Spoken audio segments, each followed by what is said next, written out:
एक छोटे से गांव में जो कि जंगलों में घुसा हुआ था, वहां एक प्राचीन कब्रिस्तान था जिसे भूतिया कब्रिस्तान के नाम से जाना जाता था। किस्से में कहा जाता था कि इस कब्रिस्तान में विश्रामहीन आत्माएं हैं।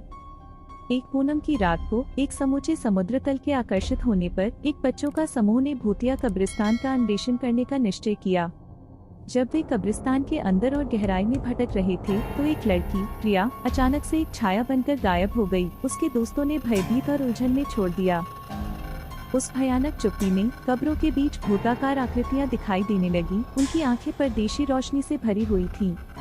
किशोरों में से एक रोहन ने अपने गर्दन पर एक ठंडी हाथ का महसूस किया और जब उसने मुड़कर देखा तो उसने एक भुटकर स्त्री से सामना किया जो एक फटी हुई सफेद साड़ी में थी। उसकी आंखों में सभी भावनाओं से रिक्त थी।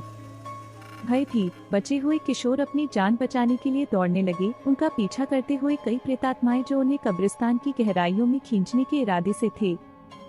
कोने में जकड़ गए किशोर एक संगति में मिलकर अपनी पीठ एक काबरा पर रख दी। प्रेतात्माओं ने उन पर छाई हुई उनकी अद्भुत चीखें रात को भर देती थीं।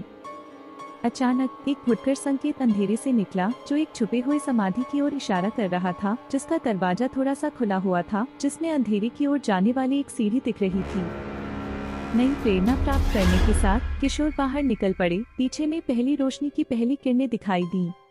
जैसे ही वे अंततः कब्रिस्तान से निकले, उन्होंने देखा कि भूतिया कब्रिस्तान एक बार फिर खामोश हो गया था। कब्रों की पंक्तियां समुद्र तल की पहली रोशनी में खामोशी से खड़ी थी, जो उन्होंने देखी थी उन भयानक घटनाओं का एक चिंताजनक यादगार बनाया।